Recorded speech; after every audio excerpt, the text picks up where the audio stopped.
So, okay, good morning all. Welcome to Learners Academy. Good morning, sir. So we are almost at the verge of ending this chapter. ऐसे मान लो अभी extra question start हो गए यहाँ से, क्योंकि जब कोर्स में नहीं है तो जो पढ़ रहे हैं वो एक्स्ट्रा ही है। तो कुछ एक क्वेश्चंस पहले मैं करवा रहा हूँ, क्योंकि जब आपकी डाउट सेशन लिए जाएंगे तो ऑब्वियस बात है आप कहीं से इधर उधर से किताबों से कुछ क्वेश्चंस लाओगे ना, उसमें ये भी निकल के लाएंगे। तो आप पूछो, मैं पहले ही करवा देता हूँ, फिर कुछ बच जाए तो फिर आप और पूछ लीजिएगा, ठीक है। इसमें से 3 इंपॉर्टेंट क्वेश्चंस हमारे बच गए थे। उन तीनों के लिए कुछ टॉपिक्स भी सिखाने पड़ेंगे हर एक क्वेश्चन में, जैसे इसमें भी वो टॉपिक बताना पड़ेगा, इसमें भी बताना पड़ेगा, और ये तो फिर इसी है, बट ठीक है, इसको भी देख लो। ओके, और फिर टाइम बचेगा तो आज अपस्ट्रीम डाउनस्ट्रीम मतलब ये 4 टॉपिक्स कवर करने की कोशिश एटलीस्ट कर सकते हैं, क्योंकि संडे है तो we can take 10-15 minutes extra also. चलो आओ, ले सकता हूँ, इजाजत है? ओके चलो, साइंस की क्लास 15 मिनट और आगे की सकते हैं। संडे है ना, बात यह है कि हमारे पास अब ऐसा नहीं है कि घर जल्दी जाना है, जल्दी जाना है, अंधेरा हो रहा है, ऐसा नहीं। ओके चलो इधर आओ, 1 सेकेंड।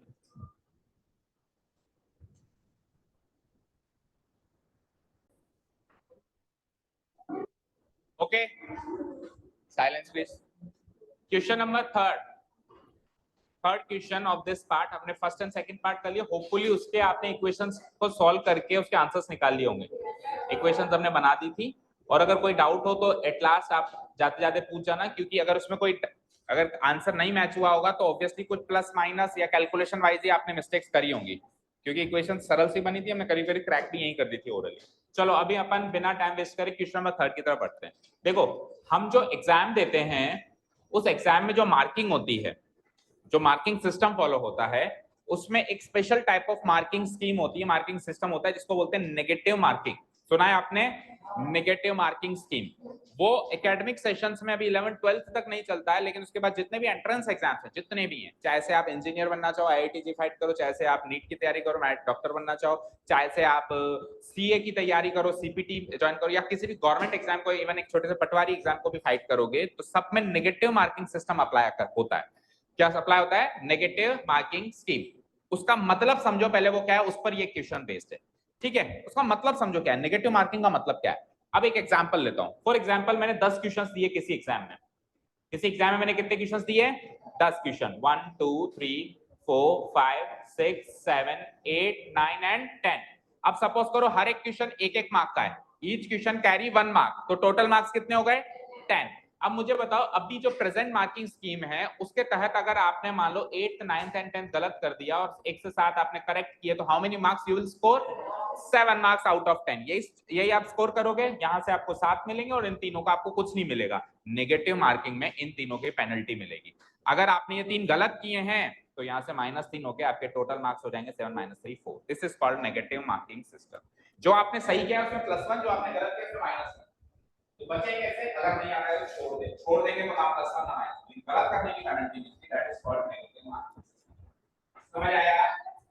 छोड़ दिया तो आप +1 ना माइनस, लेकिन आपने अटेम्प्ट करके गलत कर दिया तो उसके लिए आपको पेनलाइज किया जाएगा, आपको पेनल्टी दी जाएगी। पेनल्टी अभी मैंने एग्जांपल के तौर पे -1 बताई है, वैसे पेनल्टी कम होती है, जैसे कि -1 -0.5 या -0.25, मतलब हर 4 क्वेश्चन गलत हुए तो 1 नंबर आपका डिटेक्ट कर दिया जाएगा, हर 2 क्वेश्चन गलत हुए तो 1 नंबर डिटेक्ट कर दिया जाएगा, हर 3 क्वेश्चन गलत हुए तो नंबर के हिसाब से 1 नंबर डिटेक्ट कर दिया जाएगा। जो भी अलग-अलग एग्जाम की अलग-अलग स्कीम है। गवर्नमेंट एग्जाम्स में करीब-करीब 15 होती है, और ये एंट्रेंस एग्जाम होते हैं जेईई और ये वाले, इसमें 15 थी होती है, हर 3 से गलत मार्क्स आपका डिटेक्ट कर दिया। तो this is called negative marking scheme. तो स्कीम क्या है वो समझ में आ गई क्या? इससे आज नहीं तो कल, साल के बाद, 2 साल के बाद कभी ना कभी आपका सामना होने वाला है, ठीक है। और कई स्कूल्स में जो अपने खुद के बोर्ड्स चलाते हैं, आगे से सीबीएसई होते हैं, वो तो 11th-12th में इसको इम्प्लीमेंट कर देते हैं, ठीक है। अच्छा, मान लो कि अगर आप 11th-12th के साथ ही एंट्रेंस की तैयारी कर रहे हैं तो आपका सामना 11th-12th में हो जाएगा, पहले से करते हैं 11th-12th अभी करके, और रोसी में एंट्रेंस की तैयारी करते हैं तो उनका सामना 11th-12th में हो जाएगा, तो बात नहीं करेंगे, तो बात पर होगा तो सही, ठीक है। क्लियर है? नेगेटिव मार्किंग स्कीम समझ में आ गई। अब इस पर बेसिक देखते हैं। मतलब गलत करना तो पाप हो जाएगा, वहां पे आप छोड़ के आ जाओ, उसमें आपको ना तो +1 ना -1, लेकिन गलत कर दिया तो वो एक तरीके से क्या है? अभिशाप, ठीक है ना। ओके आ जाओ। यश नाम के लड़के ने 40 मार्क्स स्कोर किए एक टेस्ट में, ठीक है। अब उसकी जो स्कीम थी वो ऐसा था कि हर एक राइट आंसर के लिए उसको 3 मार्क्स मिलते हैं, 3 नंबर का एक क्वेश्चन था, पर अगर वो गलत आंसर देता है तो 1 मार्क कट जाएगा, यानी 1/3 वाली स्कीम है। 3 मार्क्स मिलेंगे +3 -1, तो 1/3 हो गया ना। एक तरीके से हर एक करेक्ट आंसर के 3 नंबर मिलते हैं, लेकिन हर एक गलत आंसर के -1 मार्क्स उसके काट लिए जाते हैं। इस स्कीम के तहत उसका स्कोर कितना बना? 40 मार्क्स उसका स्कोर बना। लेकिन अब सेकंड केस क्या कह रहा है? had 4 marks been awarded for each correct answer, अगर 3 मार्क्स की जगह 4 मार्क्स करेक्ट आंसर के दिए जाते और 1 मार्क्स लॉस करने की जगह 2 मार्क्स काट दिए जाते नेगेटिव आंसर के, तो उसका स्कोर 50 हो जाता। भाई 2 केस दिए जा रहे हैं। पहली स्कीम में सही मार्क्स के +3 मिलता है और गलत का -1 होता है, इसके हिसाब से उसका स्कोर कितना बनता है? 40। अगर यही उसका स्कोर एक दूसरी स्कीम के हिसाब से चलाया जाए जिसमें सही मार्क्स का तो +4 मिलता हो और गलत मार्क्स का -2 मिलता हो, थोड़ा सा चेंजेस कर दिया, तो उसका स्कोर 40 मार्क्स से बढ़ के कितना हो जाता है? 50 मार्क्स हो जाता है। तो आपको यह पता करना है कि एग्जाम में कितने क्वेश्चंस पूछे गए थे, ठीक है। ओके, अब यहां पे थोड़ी सी मिस्टेक है, क्वेश्चन के स्ट्रक्चर में थोड़ी सी मिस्टेक है। देखो, इसने क्या माना कि जितने भी क्वेश्चंस पूछे गए थे उसमें से कुछ सही हैं और कुछ गलत हैं, तो हम क्या मान लेंगे कि करेक्ट आंसर्स की संख्या x है और रॉन्ग आंसर्स की संख्या y है, और यहां से स्टार्ट करेंगे, x और y की वैल्यू आ जाएगी, दोनों को जोड़ देंगे और कह देंगे कि इतने क्वेश्चंस एग्जाम में थे। बट ये भूल गया कि एक तीसरा सेक्शन भी होता है अनअटेम्प्टेड। जरूरी थोड़ा कि राइट और रॉन्ग ही हो, कुछ क्वेश्चन ऐसे भी तो होंगे ना अटेम्प्ट ही नहीं किए, जिसमें ना तो प्लस मिला ना माइनस मिला। तो इसने ऐसा माना है कि यश ने सारे क्वेश्चंस अटेम्प्ट किए थे, उसके हिसाब से सवाल पूछा गया। समझ गए? क्लियर है? बाकी देखा जाए तो क्वेश्चन में गलती है, इसको ये लाइन ऐड करनी चाहिए कि assuming that Yash has attempted each and every question of the exam. अब बताओ कितने क्वेश्चंस थे, ठीक है। फॉर एग्जाम्पल मैंने राइट आंसर की संख्या x मानी और मैंने रॉन्ग आंसर की संख्या y मानी, और इक्वेशन सॉल्व करके मैंने निकाल लिया x की वैल्यू आ रही है 30 और y की वैल्यू आ रही है 10, कि 30 क्वेश्चंस उसने करेक्ट आंसर दिए और 10 क्वेश्चंस का आंसर उसने गलत किया। तो मैं क्या कहूंगा, टोटल क्वेश्चंस कितने थे? 40। लेकिन ऐसा भी तो हो सकता है 5 क्वेश्चन यश ने अटेम्प्ट ही ना किए और टोटल क्वेश्चन 45, हो तो सकता है ना। तो उसने ये लाइन इसमें ऐड नहीं करी कि यश ने सारे क्वेश्चन अटेम्प्ट किए थे, उसको ऐड करनी चाहिए। हम मानेंगे कि उसने अटेम्प्ट किए थे सारे के सारे क्वेश्चन। शुरू करें इस क्वेश्चन को सॉल्व करना, इंटरेस्टिंग है काफी, ठीक है। तो हमने स्टार्ट कहां से करना है कि करेक्ट आंसर्स उसने दिए हैं x एंड रॉन्ग आंसर्स दिए हैं उसने y। Start writing. let the number of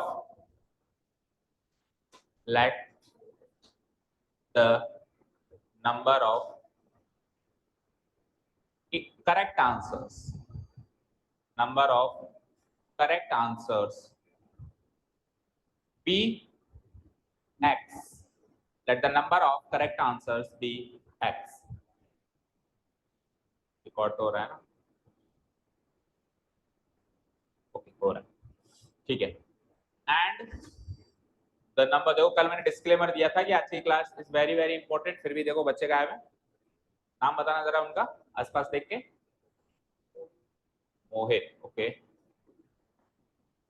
Aditi तो खैर अभी गायब ही चलेगी ना।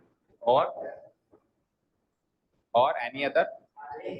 और आर्यन भी नहीं, आर्यन तो शायद 1-2 दिन से नहीं आया, शादी में गया, शादी करवा रहा है। Okay, number of correct answers भी x, number of incorrect answers भी y। बोला उसको, बोलो, बोल जल्दी, अभी पिक्चर स्टार्ट ही हुई है, अभी ट्रेलर ही निकला, जल्दी बैठ। हाँ, करेक्ट आंसर्स की संख्या मान ली मैंने x एंड इनकरेक्ट आंसर्स की संख्या मान ली मैंने y। फाइन। अब केस नंबर 1 क्या था? केस नंबर 1 ये था कि सही मार्क्स के, सही आंसर्स के 3 मार्क्स मिलते हैं और गलत आंसर्स का 1 मार्क काट लिया जाता है नेगेटिव। देखो पहली स्कीम क्या थी कि 3 मार्क्स तो ईच राइट आंसर के दिए जाएंगे और लॉस किया जाएगा 1 मार्क हर एक रॉन्ग आंसर का। ये पहली स्कीम थी, ये केस 1 है। मैं लिख भी देता हूं कि केस 1 है मेरा +3 for correct answer, +3 for correct answer and -1 for wrong answer, incorrect answer. ये शॉर्ट में मैंने केस 1 समझा दिया, जो भी उसने कहा है। बताओ क्लियर है? अब केस 1 के हिसाब से उसको मार्क्स कितने तो मिले और कितने कटे। जल्दी करो जो भी करना है, पेन पेंसिल। अब इधर ध्यान दो, फोकस इधर करो, इस पे फोकस मत करो कि पेन कौन सा यूज कर रहे हैं, पेंसिल कौन सा यूज कर रहे हैं। हाँ, तो अब केस 1 में हम ये पता लगाएंगे कि कितने मार्क्स तो मिले और कितने कटे और फाइनल स्कोर क्या हुआ, और उसके हमारे फाइनल स्कोर को उसके फाइनल स्कोर से इक्वेट करके हमको इक्वेशन मिलते हैं। ठीक है, तो कितने करेक्ट आंसर्स दिए साहब? एक्स। हर एक करेक्ट आंसर के कितने मार्क्स मिलते हैं? 3। मान लो 5 करेक्ट आंसर्स हुए तो 5 या 15 मार्क्स मिलेंगे।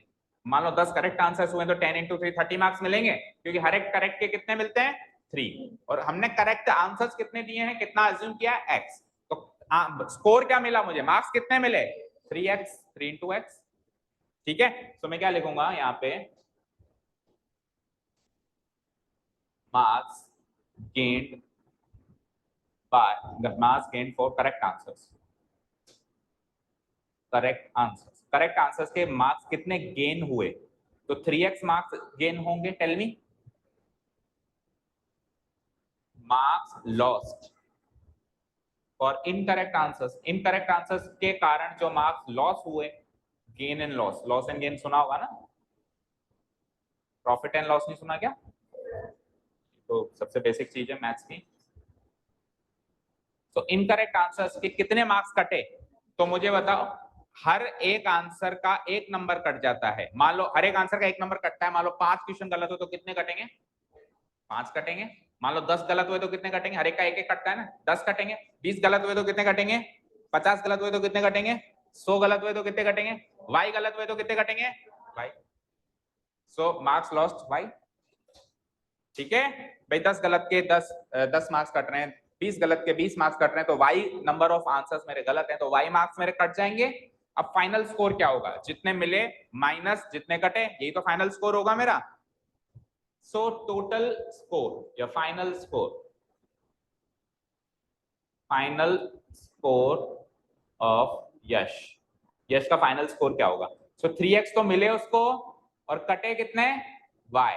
और ये final score as per the book कितना गिवन है? 40 मार्क्स। पहले वाले केस में उसको 40 मार्क्स मिलते हैं ना, 40 सामने डाल दीजिए, इट इज गिवन। उसके सामने डालना, स्पेस जितना भी है, it is given. So equation ready है क्या? दैट इज फर्स्ट इक्वेशन क्या हो गई? 3x minus y equal to 40. Mark this as equation number 1.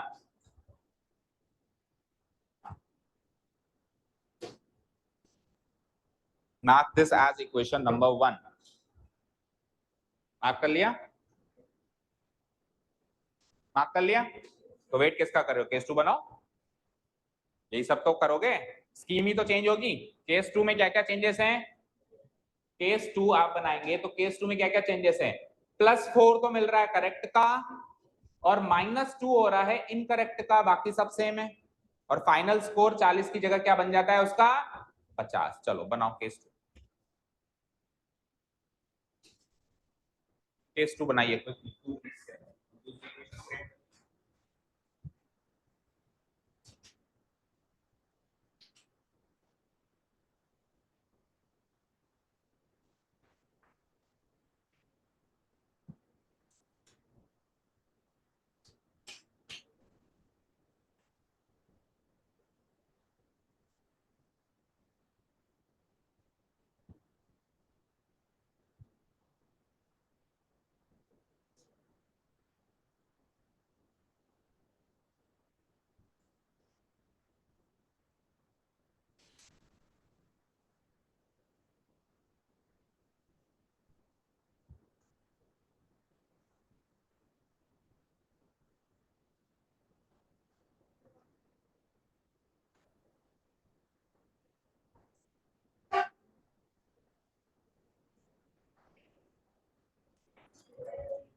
चलो it's connected.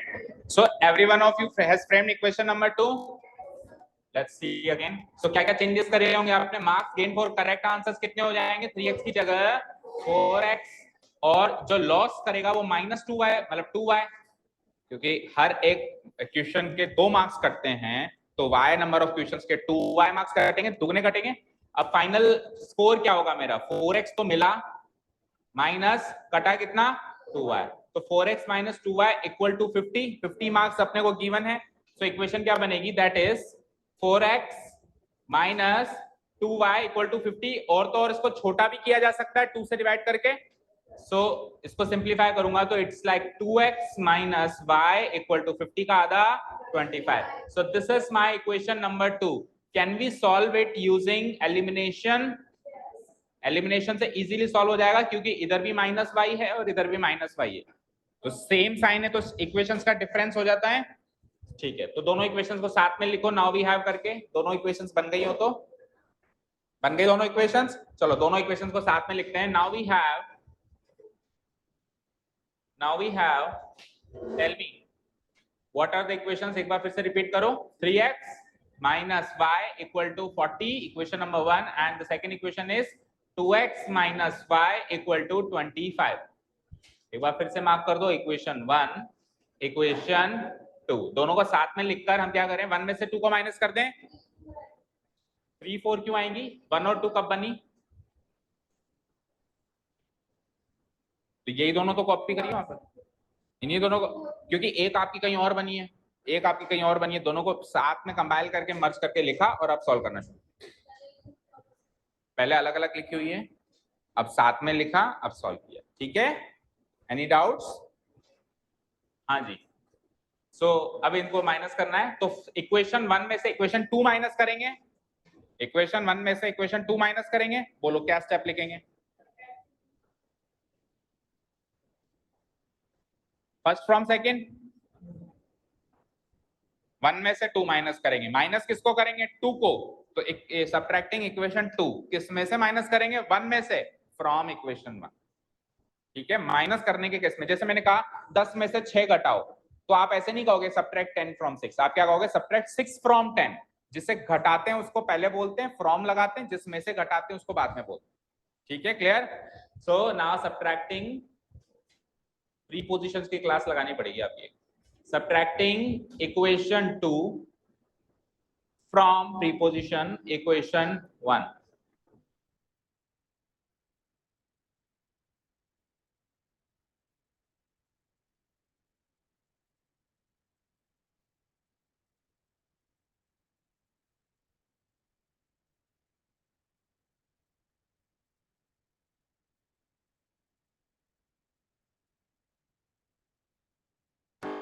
Equation 1 minus equation एक ही फ्लो में सॉल्व कर देते हैं। देखो 3x माइनस 2x क्या बनेगा?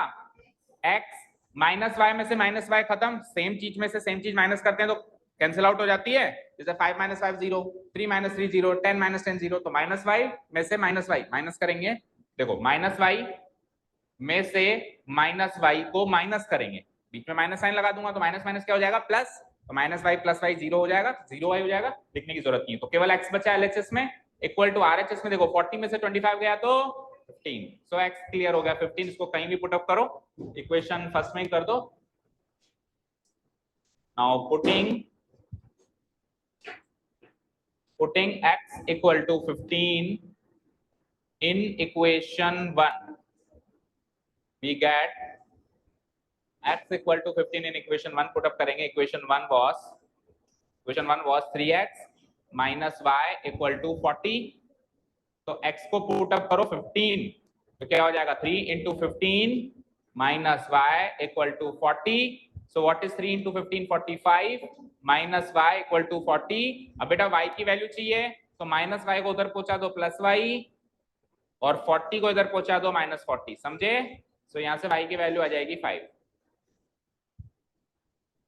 ठीक है, so x 15 and y 5 solve हो गया। Okay, so x comma y equal to 15 comma 5 is the unique solution. ठीक है, फाइनल क्लोजिंग स्टेटमेंट क्या हो जाएगा मेरा?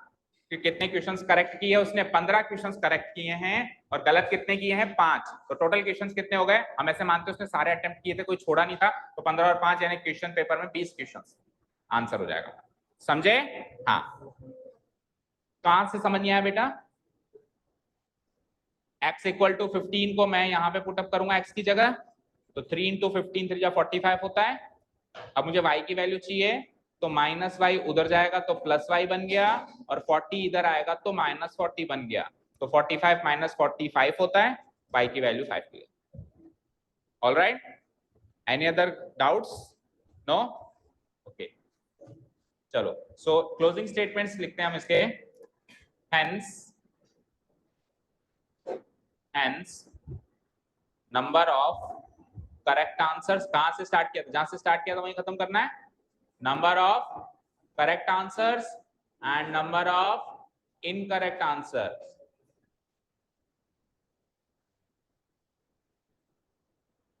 ठीक है, सो इसको x माना गया था, इसको y माना गया था। x की वैल्यू 15, y की value 5. So final answer is total number of questions in the test. Total number of questions in the test. और मैं यहाँ पे ऐड कर देता हूं, देखो उसने ऐड नहीं किया, बट हम तो गलती नहीं करेंगे ना। Assuming all questions were attempted. Assuming all the questions were attempted. All the questions were attempted. Equal to क्या हो जाएगा? 15 plus 5, that means 20 आंसर।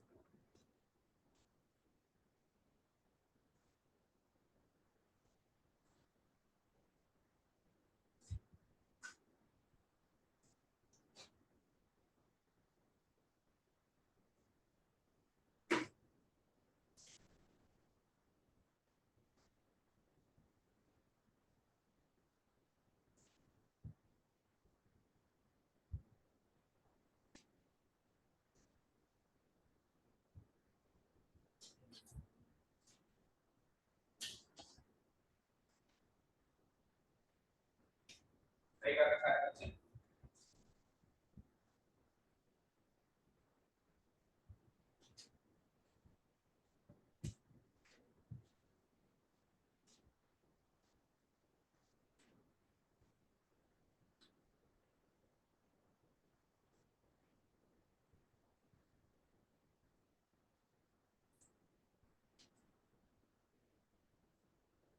तो गलती मैं ढूंढ रहा था, फाइनली एक बच्चे के पास मिली, बड़ी मुश्किल से।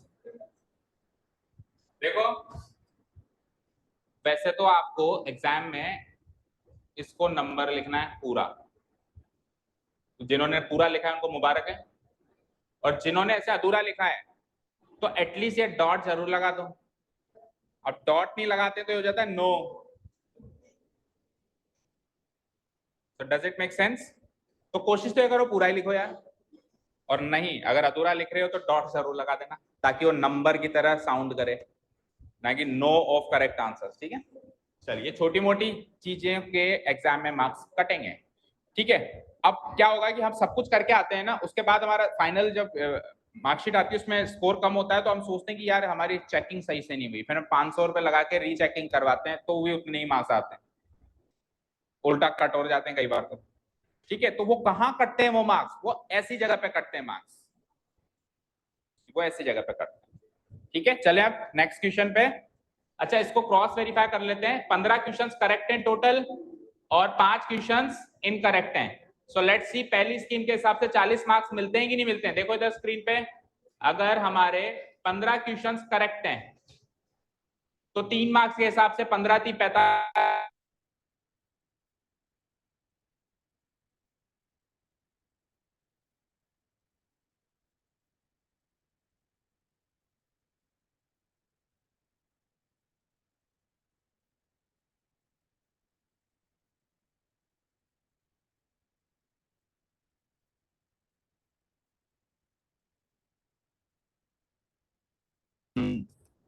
दूसरी स्कीम में इसको जस्टिफाई करने की कोशिश करते हैं।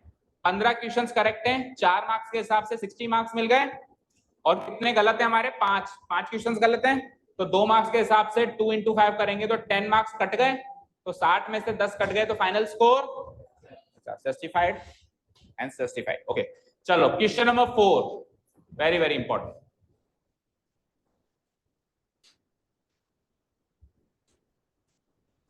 वेरी वेरी इंपॉर्टेंट, स्टार्ट करूं मैं इसको। 4 मार्क का क्वेश्चन की सीरीज का एक क्वेश्चन है, सीधे सीधे या तो 4 देके जाएगा या लेके जाएगा, ठीक है। स्टार्ट करें, देखो पहले क्वेश्चन पढ़ते हैं अच्छे से, ठीक है, और इस फिर क्वेश्चन के हिसाब से कुछ कॉन्सेप्ट बिल्ड करने की कोशिश करेंगे। पहले समझे वो कहना क्या चाहता है। 2 प्लेसेस है मेरे पास A एंड B, हाँ कर लो पहले नैन मटक का, फिर अब इधर देख लो, हो गया हो तो। 2 प्लेसेस हैं A and B, Assam and Bihar मान लो फॉर एग्जांपल, वैसे तो होंगे नहीं, 100 किलोमीटर या अपार्ट, कोई भी 2 प्लेसेस मान लो, उन दोनों के बीच की दूरी कितनी है, 100 किलोमीटर दूर 2 प्लेसेस है। मैं साथ के साथ इसको थोड़ा बहुत पिक्चराइज भी करता जाता हूं। Let's say this is place A and this is place B and the distance between them is, अभी रफ स्केच तैयार कर रहे हैं, फिर एक बार फाइनल स्केच भी तैयार करेंगे। हाँ, सो इनके बीच की दूरी कितनी है बोलो फिर से, 100 किलोमीटर। ओके, अब क्या कह रहा है, एक गाड़ी है जो A से स्टार्ट हुई, प्लेस A से एक गाड़ी स्टार्ट होती है और उसी समय एग्जैक्ट उसी समय प्लेस B से दूसरी गाड़ी स्टार्ट, मतलब दोनों गाड़ियां एक साथ स्टार्ट हुई A और B से, एक कार यहां खड़ी, एक कार यहां, दोनों स्टार्ट हो गई। अब जब दोनों गाड़ियां स्टार्ट हुई तो अगर वो सेम डायरेक्शन में ट्रैवल करती हैं, what do you understand by same direction में ट्रैवल करना, सेम डायरेक्शन में ट्रैवल करना मतलब एक दूसरे का पीछा करना। अगर ये गाड़ी इस डायरेक्शन में तो ये गाड़ी भी इस डायरेक्शन में, और अगर ये गाड़ी इस डायरेक्शन में तो ये गाड़ी भी इस डायरेक्शन में। तो अगर दोनों इस डायरेक्शन में जाएगी तो ए बी का पीछा कर रही है, और दोनों इस डायरेक्शन में जाएगी तो बी ए का पीछा कर रही है। समझ आया? तो पहला केस है, केस नंबर 1 है कि सेम डायरेक्शन में ट्रैवल करना। सरल सी भाषा में बात करें तो केस 1 है एक दूसरे का पीछा करना। तो अगर गाड़ियां एक दूसरे का पीछा कर रही है, कोई भी किसी का कर ले, चाहे ए बी का कर ले या बी ए का, अल्फा हम मान लेते हैं कि ए बी का पीछा कर रही है। अच्छा, डिफरेंट स्पीड पे, ए की स्पीड कुछ अलग है, बी की स्पीड कुछ अलग है, क्योंकि जब पीछा करेंगे तो ए की स्पीड ज्यादा होगी तभी तो बी को पकड़ेगी। अगर ए की स्पीड बी से की स्पीड से ज्यादा ही नहीं होगी तो ए बी को कभी भी पकड़ सकती है क्या, क्योंकि स्टार्टिंग में ही 100 किलोमीटर का फासला है, तो पकड़ ही नहीं सकती। तो ऑब्वियस बात है कि डिफरेंट स्पीड का तात्पर्य यहाँ पे इससे है कि ए की तो ज्यादा कर देना और बी की कम कर देना, अगर दोनों इस डायरेक्शन में, और अगर दोनों इस डायरेक्शन में है तो बी की ज्यादा कर देना और ए की कम कर देना। तो क्या होता है, दोनों एक दूसरे से 5 घंटे में मिलती है, यानी ए बी को 5 घंटे में कैच कर लेती है, पकड़ लेती है। ए बी का पीछा कर रही है अलग अलग स्पीड में, इनिशियल डिस्टेंस क्या था बीच का, 100 किलोमीटर, ए ने बी को 5 घंटे में पकड़ लिया, 5 आवर्स में दोनों मीट हो गए। ये है केस नंबर 1। केस 2 क्या है, केस 2 है कि दोनों डिफरेंट डायरेक्शंस में ट्रैवल करेंगे, सेम डायरेक्शन में ट्रैवल करेंगे, travel towards each other, different direction, मतलब ये ईस्ट में तो वो वेस्ट में, डिफरेंट डायरेक्शन हो गए, अपोजिट डायरेक्शन भी कहते हैं इसको, अपोजिट डायरेक्शन। सेम डायरेक्शन मतलब पीछा करना, अपोजिट डायरेक्शन मतलब एक दूसरे की तरफ आना। तो अगर दोनों एक दूसरे की तरफ आएंगे तो ऑब्वियस बात है जल्दी मिलेंगे, तो 1 घंटे में ही मिल लेते हैं। जब पीछा करेंगे तो 5 घंटे में मीटिंग हो रही है, लेकिन जब एक दूसरे की तरफ आएंगे तो 1 घंटे में मीटिंग हो जाएगी। अब वो मीटिंग इस पॉइंट पे हो रही है या इस पॉइंट पे हो रही है या बिल्कुल मिडिल ऑफ द डिस्टेंस हो रही है या इधर हो रही है, वो पता नहीं है मुझे, लेकिन 1 घंटे में मिल जाते हैं। मान लो ए की स्पीड ज्यादा है और बी की स्पीड कम है तो लगभग मीटिंग यहाँ होगी। अगर बी की स्पीड ज्यादा है और ए की, तो बी ज्यादा ट्रैवल करेगा, मीटिंग यहाँ हो सकती है। मान लो दोनों की स्पीड बराबर है तो बिल्कुल मिड पॉइंट पे मीटिंग होगी ना। पर कितने घंटे में मीटिंग होती है, वो 1 घंटे में मीटिंग होती है। तो बताओ दोनों गाड़ियों की स्पीड कितनी कितनी है, बताओ दोनों गाड़ियों की स्पीड कितनी कितनी है। सरल भाषा में तो सवाल समझ में आ गया, फिर कॉन्सेप्ट बिल्ड करने की कोशिश करेंगे। यही सवाल एक बार बोर्ड में किसी दूसरे तरीके से पूछा गया था। पुलिस ने जब चोर को देखा तब उनके बीच में 20 मीटर का फासला था। पुलिस ने चोर को देखते ही और चोर ने पुलिस को देखते ही एक साथ भागना शुरू किए। पुलिस ने चोर को इतने मिनट में पकड़ लिया। तो ये सेम टू सेम फ्रेम हो रहा है, एक गाड़ी ने दूसरी गाड़ी को पकड़ा, पुलिस ने चोर को, या टॉम ने जेरी को पकड़ लिया, इस टाइप से भी इक्वेशन फ्रेम होता है। ठीक है ना, बिल्ली ने चूहे को पकड़ लिया, एक साथ ही देखा, दोनों ने एक दूसरे की तरफ भागना शुरू किया और पकड़ लिया। और भी डिफरेंट फ्रेमिंग हुई थी। जैसे ही पुलिस ने देखा उसने बुलेट फायर करी, बुलेट इस स्पीड से गई। तो बहुत सारे क्वेश्चन इस रेंज में फ्रेम होते हैं। पहले ये बेसिक तो सॉल्व करें, फिर उनकी बातें धीरे धीरे करें। ओके, क्लियर है? एक बार ऐसा क्वेश्चन फ्रेम हुआ था कि पुलिस ने फायर करी तो जो बुलेट है वो तो उस स्पीड से गई, लेकिन जो फायर की आवाज है, साउंड, वो दूसरी स्पीड से गई। साउंड तो जल्दी फैलती है ना, तो ऐसा किसी दूसरे मोहल्ले में चोर बैठा था, उसको आवाज सुनाई दी तो वो वहां से भागना शुरू कर देता है। तो अब बताओ वो उसको कितनी देर में पकड़ेगा? तो साउंड की स्पीड, साउंड कब उस तक पहुंची होगी, फिर उसने एक्शन लेके भागना शुरू किया होगा। So different different variety of question इस रेंज में बनते हैं। हालांकि इतने डिफिकल्ट आपके लेवल पे नहीं पूछे जाएंगे, वो एसएससी और बैंक लेवल के एग्जाम्स में पूछे जाते हैं। बट अभी ये बेसिक को स्टार्ट करें, चलो ये बेसिक को स्टार्ट करें। ओके, स्टार्ट करें। तो ऑब्वियस बात है हमारे रेंज में तो सर वही क्वेश्चंस आते हैं कि जो पूछा जाए उसी को एक्स और वाई मानो। तो दो कार्स की स्पीड पूछी है तो इस वाली कार की स्पीड x मान लो, और इस वाली, अब कार का नाम अब भी अपन ए और बी रख लेते हैं। भाई वैसे तो प्लेसेस का नाम है ए और बी, लेकिन हम मान लेते हैं कि जो प्लेस ए से स्टार्ट हुई उस कार का नाम भी है कार ए, और जो प्लेस बी से स्टार्ट हुई उस कार का नाम भी बी, क्योंकि दो अलग नाम रखे हैं फिर कंफ्यूज हो, तो कार का नाम भी अपन ए और बी रख लेते हैं। तो कार ए की स्पीड मान लेते हैं x किलोमीटर प्रति घंटा, x के एमपीएच, और कार बी की स्पीड मान लेते हैं y के एमपीएच। और अब इसको अपन दो अप्रोचेस से करने वाले हैं। स्टार्ट करें क्या? स्टार्ट करें। सो अजम्पशन से स्टार्ट करते हैं पहले अपन। लेट प्लीज बातें मत करो। स्पीड ऑफ कार ए वो कार मान लो जो कि प्लेस ए से स्टार्ट होती है, starting from place A, starting from place A. B x kilometre per hour. हमने कार ए की स्पीड जो कि प्लेस ए से स्टार्ट हो रही है उस गाड़ी की स्पीड हमने मान लिया x kilometre per hour, and the speed of car B जो कि बी से ही स्टार्ट होती है, starting from place B,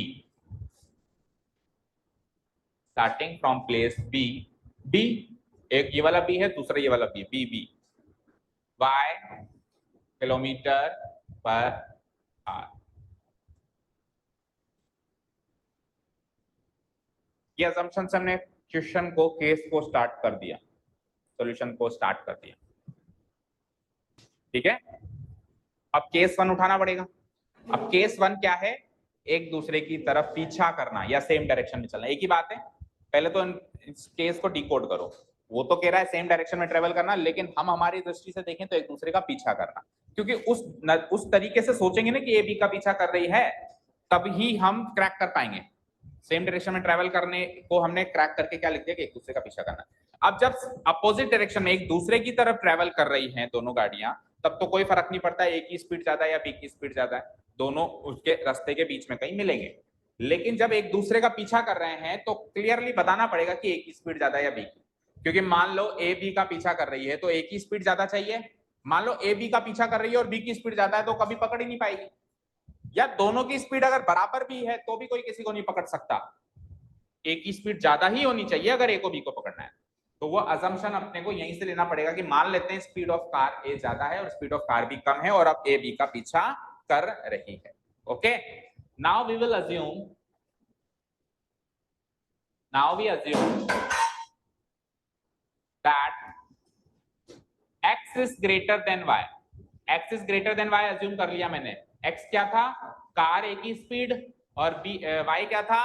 car B की स्पीड। तो मैंने क्या मान लिया कि कार ए की स्पीड कार बी की स्पीड से ज्यादा है, x greater than y assume कर लिया। या तो मैं लिखूं speed of car A is greater than speed of car B, या सिंपली मैंने उसको x और y मान ही लिया है तो मैंने ऐसे अज्यूम कर लिया कि x is greater than y। यहां तक कोई डाउट नहीं है किसी को? अब केस वन स्टार्ट कर रहे हैं। केस वन के हाईलाइटेड पॉइंट्स ये हैं कि एक तो सेम डायरेक्शन में ट्रैवल हो रहा है, एक तो सेम डायरेक्शन में ट्रैवल हो रहा है, और मीटिंग टाइम कितना है? 5 घंटे। सेम डायरेक्शन लिख लो, अभी मीटिंग टाइम फिर अपन नीचे लिखेंगे। सेम डायरेक्शन में ट्रैवल हो रहा है बेटा, ये लिख लिया, यहाँ पे नोट कर लिया। अब मैं एक स्केच तैयार करता हूं, देखो पहले आप लिखो मत, पहले समझो। मान लो कि ये है ए और ये है बी, ओके, ये है ए और ये है बी। इन दोनों के बीच की दूरी कितनी है? 100 किलोमीटर। इनिशियल दूरी कितनी है दोनों के बीच की? 100 किलोमीटर है। है ना। अब गाड़ी ए जो है गाड़ी बी का पीछा कर रही है, मतलब ये ए इस डायरेक्शन में चल रही है और बी भी इस डायरेक्शन में चल रही है। फाइन, ऐसा मान लेते हैं हम कि ये आगे जाके किसी सी पॉइंट पे मीट करेंगी। मान लेते हैं कि आगे जाके किसी सी पॉइंट पे ये मीट करेंगे, ऐसा मान लें हम। लेट से ये वाला वो पॉइंट है सी जहां पे ये दोनों मीट करेंगे। ए बी सी पे जाके पहुंचेगी और बी बी सी के पे जाके पहुंचेगी, मान लिया हमने।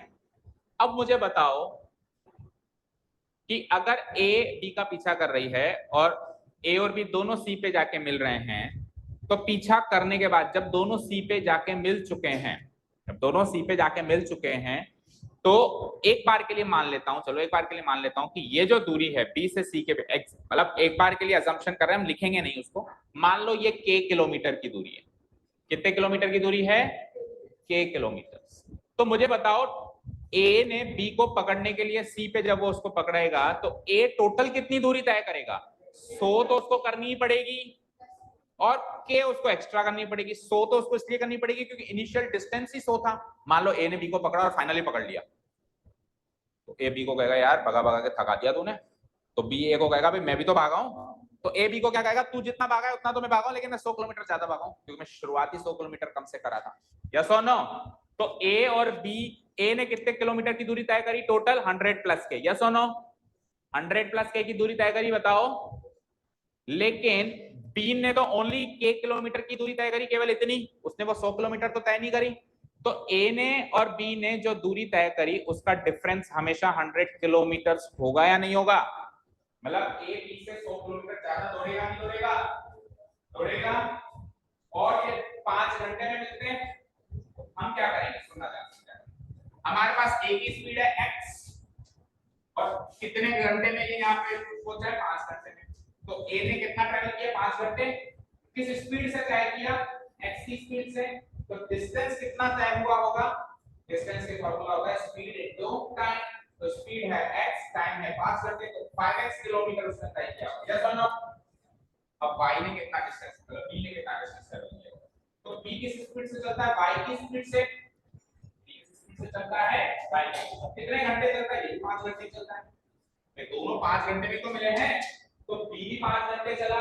किस स्पीड से चला? y की स्पीड से। तो उसने कितना डिस्टेंस ट्रैवल किया? 5y। अब उसने डिस्टेंस ट्रैवल किया 5x, इसने डिस्टेंस ट्रैवल किया 5y।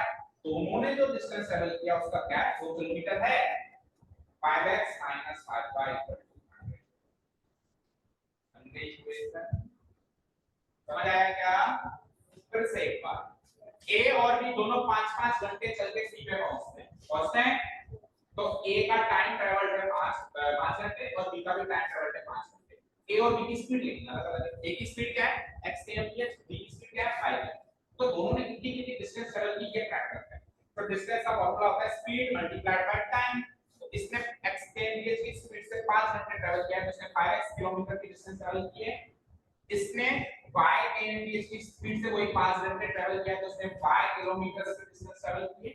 अब इसने जो डिस्टेंस ट्रैवल किया और इसने जो डिस्टेंस ट्रैवल किया उसका गैप 100 किलोमीटर होगा। हमने भी क्रैक किया ना भाई, ए बी से 100 किलोमीटर ज्यादा चलता है, तो 5x जो उसने डिस्टेंस ट्रैवल करी, 5y जो उसने डिस्टेंस ट्रैवल करी, दोनों का जो डिफरेंस होगा वो 100 होगा नहीं होगा?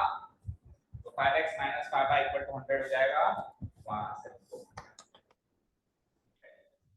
ये तो सब आपको समझाने के लिए था कि 1 किलोमीटर को, बाकी ये सब आप लिखेंगे, सीधे लिखेंगे कि इसने कितनी डिस्टेंस ट्रैवल करी। हम केवल इतना डायग्राम है कि सी वाला डायग्राम था, या फिर बनाएंगे तो ये चलो मैं बता देता हूं क्या क्या ड्रॉ करना है। थोड़ा बहुत स्केच तैयार होगा तो आपको समझने में आसानी है।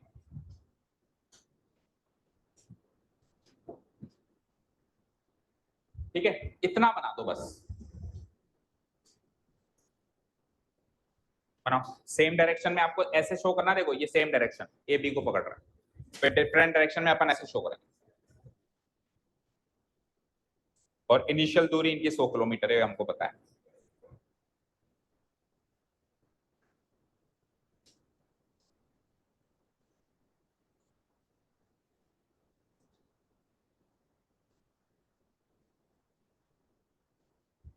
क्विकली ड्रॉ करो। अभी इसी क्वेश्चन की दूसरी अप्रोच भी देखेंगे। ये तो एक बेसिक अप्रोच से सॉल्व कर रहे हैं अभी इस क्वेश्चन।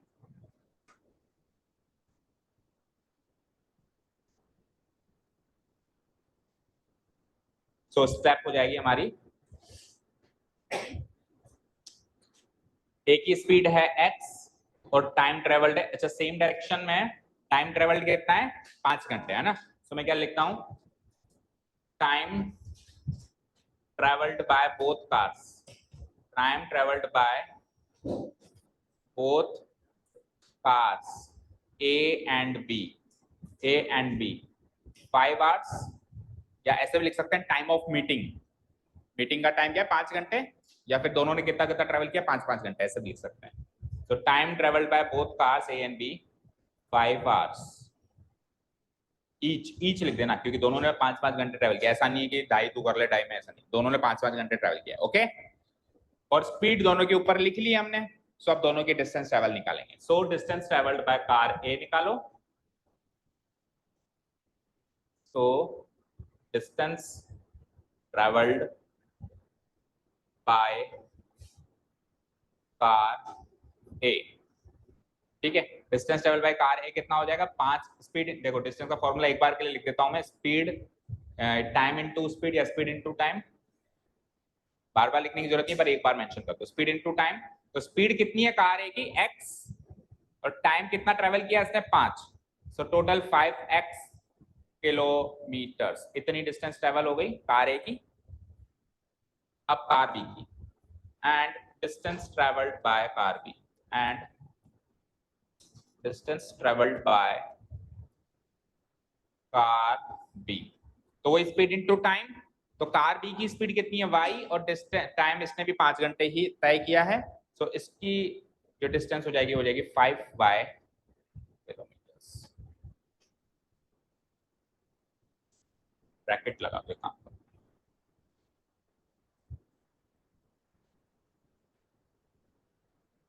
हो गया यहाँ तक note down, 5x kilometres and 5y kilometres, ठीक है। नेक्स्ट स्टेप लिखे हम, तो दोनों ने जितनी डिस्टेंस ट्रेवल करी उसका डिफरेंस देखना है अब अपने को, है ना। नेक्स्ट पेज पे चलो, now it is given that, हमको क्या गिवन है कि उन दोनों कार्स के बीच में इनिशियल डिस्टेंस 100 किलोमीटर का है, ठीक है ना। Now it is given that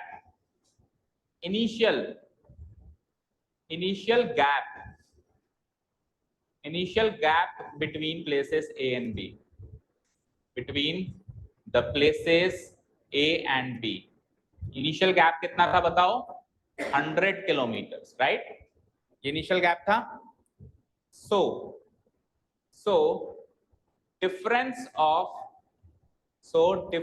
of distances traveled by both the cars, distances traveled by both the cars, दोनों गाड़ियों ने कितनी कितनी डिस्टेंस ट्रेवल करी, उनका जो डिफरेंस होगा वो भी 100 किलोमीटर होगा, क्योंकि इनिशियल गैप 100 किलोमीटर का है, तो जो दोनों ने जितनी जितनी डिस्टेंस ट्रेवल करी उसका डिफरेंस भी 100 किलोमीटर का होगा। तो अब मैं इक्वेशन बना दूंगा, दोनों ने जितनी जितनी डिस्टेंस ट्रेवल करी है उसका डिफरेंस 100 रख दूंगा, तो उसने 5x ट्रेवल करी है और इसने 5y ट्रेवल करी है, और इनका डिफरेंस रख दिया मैंने 100, बन गई इक्वेशन। छोटी कर सकते हैं अभी और, तो कर दो, 5 से डिवाइड कर सकते हैं, so the final equation is x minus y, 100 divided by 5 क्या होता है 20, equation number 1।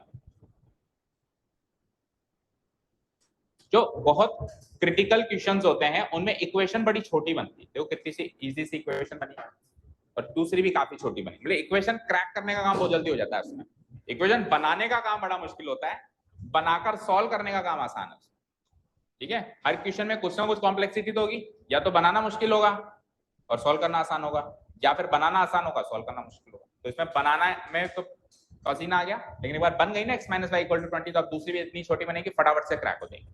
Okay, second equation बनाने की और चले हम, तो सेकंड इक्वेशन में केसेस अब चेंज हो गए, अब कोई किसी का पीछा नहीं कर रहा, अब दोनों एक दूसरे की तरफ आ रहे हैं। फॉर एग्जाम्पल आप घर से भागे स्कूल की तरफ, लेट हो गए थे और जल्दीबाजी में टिफिन बॉक्स भूल गए, मम्मी का कॉल आया रास्ते में कि बेटा टिफिन तो यहीं भूल गया तू, हाँ आप भूल गई, ठीक है। तो अब क्या करें, तो मम्मी ने बोला आजा लेने, मैं तो नहीं आऊं, एक काम करो, आप थोड़ा आगे आओ, मैं भी थोड़ा आगे आती हूँ, बीच में मिल लेते हैं, पुलिया तक आ जाओ, कहते हैं ना कई बार। तो ये दोनों एक दूसरे की तरफ आ रहे हैं, तो जब दोनों ट्रेवल करेंगे तो जल्दी मिलेंगे ना। मान लो कि आप कॉलेज में पढ़ते हो, अब चलें, मान लो कोई किसी कोचिंग क्लास में पढ़ते हो। क्यों कॉलेज में टिफिन ही लेके जा सकते, ये क्या बात हुई, क्यों खाना नहीं खाओगे वहां पे? कैंटीन में क्या गंदा खाना मिलता है, मम्मी इंसिस्ट करती है घर का खाना खाओ, पर हम मानते कहाँ हैं। चलो देखो इधर देखो, आ जाए आप सवाल पे वापस। वो इतना ही रिलैक्स, इतना ही हंसी मजाक होती थी, इतना टीचर ने कर दी, बस ज्यादा नहीं। वो टीचर भी इसलिए कर देता है क्योंकि जब सिचुएशन थोड़ी हो जाती है ना, प्रेशर रहेगा, क्या पढ़ा रहे हैं सर, बड़ा मेंटल प्रेशर आ जाता है, तो सर थोड़ा बहुत जोक मार देते हैं, थोड़ा रिलैक्स हो जाए। पर इसका मतलब ये नहीं कि इसको भूल जाए, आप जोक में घुस जाए। आ जाओ second case, case number 2 is like, इसी में मैं चेंजेस कर रहा हूं, आपको फिर से बनाना है क्या? तो मैं इसको इसमें कर दूंगा तो प्रॉब्लम क्या है? ये लो केस 2 लिख दिया। केस 2 सेम डायरेक्शन की जगह क्या है, चल मैं मिटा के लिख देता हूं, अभी तो चलेगा बेटा, मेरी बात सुन। अगर मैं अलग अलग लिखूंगा ना, तो आपको क्या लगेगा, यहाँ तक यहाँ तक लिखना है, आपको हमेशा ये प्रेशर फील होगा कि यहाँ से यहाँ एग्जाम में भी आपको क्या लगेगा, माया थोड़ा लिखना है, जैसा बात करेगा। लेकिन मैंने इतना लिख दिया और उसका करेक्शन करके ये पार्ट करवाया ना, आपका मेंटल प्रेशर इतना ही रहता है, इतना ही करना है। और ऐसे में काट के लिखता हूं जब सेम के ऊपर अपोजिट, तो आपको पता रहता है कि केस और केस में डिफरेंस क्या है, जैसे क्या होता है डिफरेंस पता होना चाहिए, मेन बात तो ये। इसमें क्या किया था, इसमें क्या करना है, प्लस क्या करना है, माइनस करना है, ये समझ में आया। तो डिफरेंस पता हो इसलिए मैं इसके ऊपर काट के लिखता हूं, ऐसा नहीं कि मेरे को आलस आता है, मैं तो फिर से भी लिखूंगा, लेकिन सीरियसली अगर मैं फिर से लिखूंगा तो आपको ज्यादा मुश्किल फील होगी। तो इसके ऊपर काट के लिखने तो आपके ये इंटरनल मेमोरी में फील हो रहा है, case 1 is different from case 2 in this way, इस सेम की जगह अपोजिट करना। ठीक है, क्लियर है? चलो सो अपोजिट कर दो पहले, तो इसको सेम की जगह क्या है, केस 2 अपोजिट डायरेक्शन। तो स्केच इसका रेडी चेंज करना पड़ेगा। तो अब की बार ए और बी में ये दूरी थी, अब की बार बी दूर बना दो और सी बीच में बनाओ। क्यों? क्योंकि अब की बार वो लोग बीच में मिलेंगे कहीं कहीं।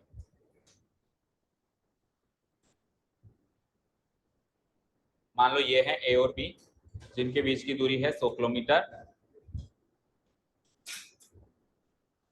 और अब की बार बी जो है ए की तरफ ट्रैवल कर रहा है, ए बी एक दूसरे की तरफ ट्रैवल कर रहे हैं।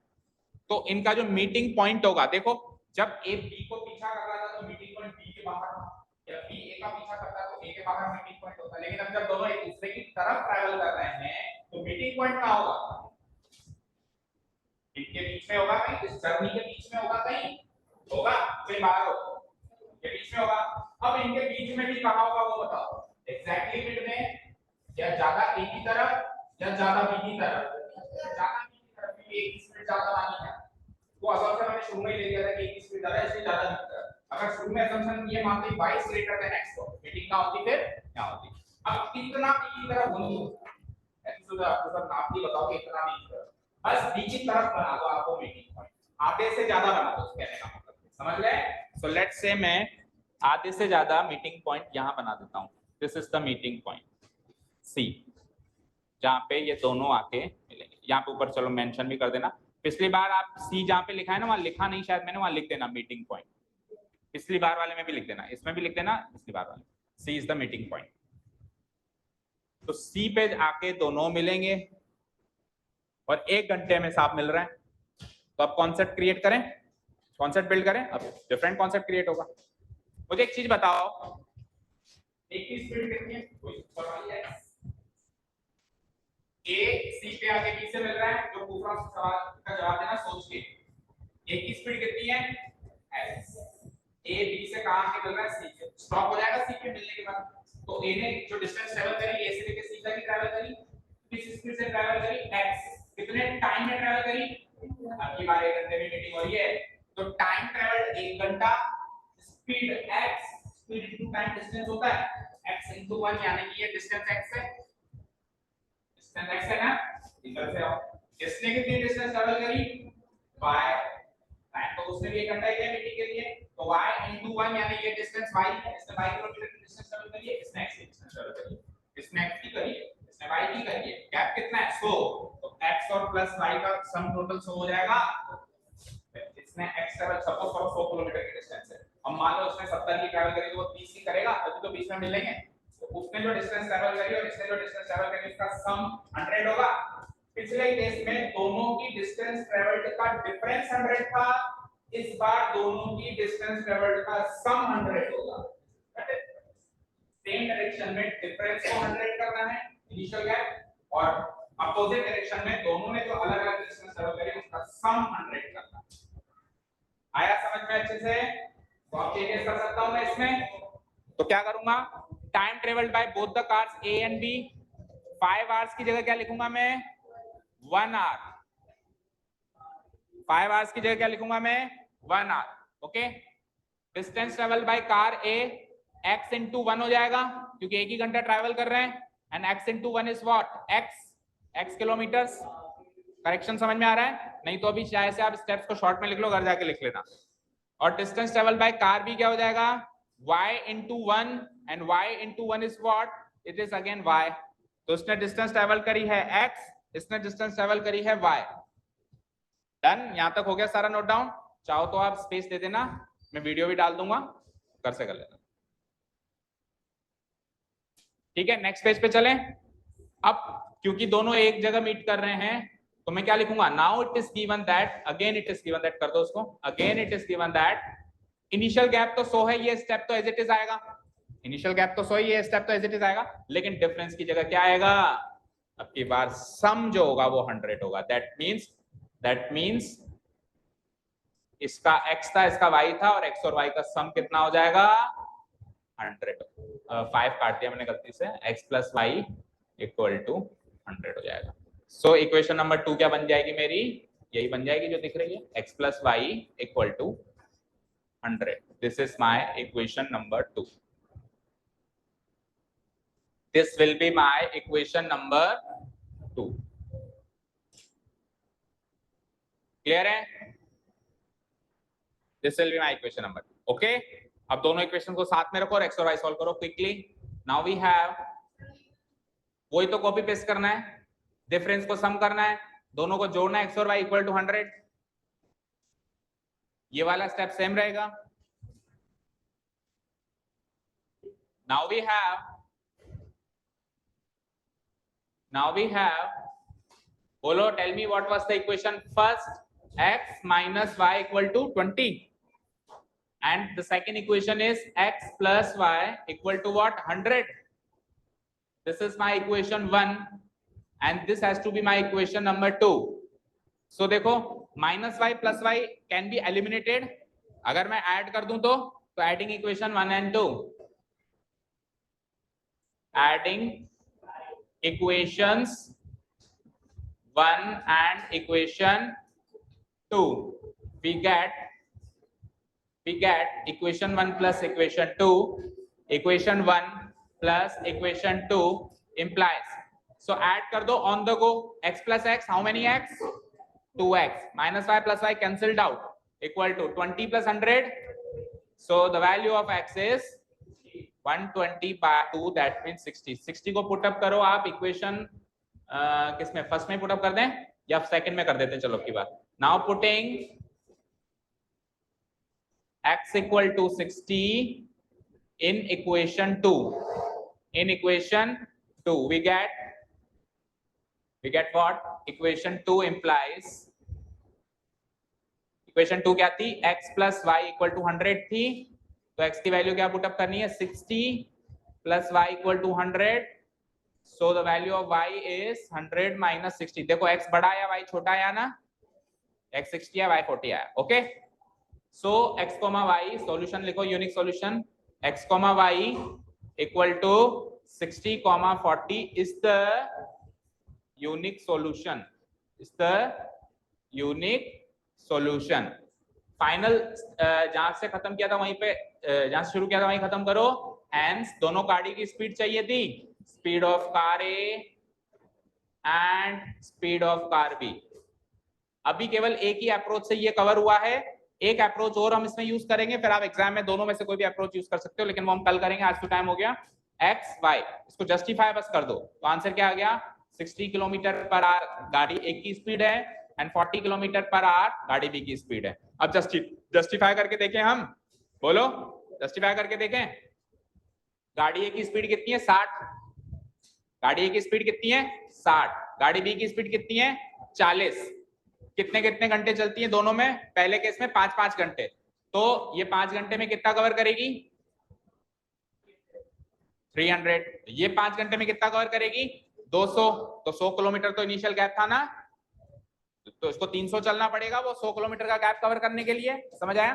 केस बी में दोनों एक दूसरे की तरफ चल रही है, तो 60 किलोमीटर प्रति घंटे की रफ्तार से 1 घंटा चल रही है, तो 60 किलोमीटर ही चलेंगी। जो स्पीड है वही, जो स्पीड है, स्पीड का मतलब क्या होता है? 1 घंटे में 60 किलोमीटर चलना, तो ये 1 घंटे में 60 किलोमीटर चलेगी, ये 1 घंटे में 40 किलोमीटर चलेगी, दोनों एक दूसरे की तरफ आ रही हैं, तो 100 किलोमीटर कवर हो जाएंगे 1 घंटे में, यानी दोनों एक दूसरे से 1 घंटे में मिल जाएंगी। समझ गए? अब ये केस, ये अप्रोच 1 हुई। अभी इसकी अप्रोच 2 है, वो इससे भी इंटरेस्टिंग, मतलब इसी क्वेश्चन को क्रैक करेंगे दूसरी अप्रोच से, उसको अपन कहते हैं रिलेटिव स्पीड। एक कॉन्सेप्ट इंट्रोड्यूस करेंगे रिलेटिव स्पीड, वो ज्यादा आसान है, बस वो कॉन्सेप्ट समझ में आ जाए, आप एग्जाम में दोनों में से कोई भी चीज यूज कर सकते हो। Okay, that we will cover in tomorrow's video. Okay, thank you so much for listening to us, have a nice day, keep learning and bye bye.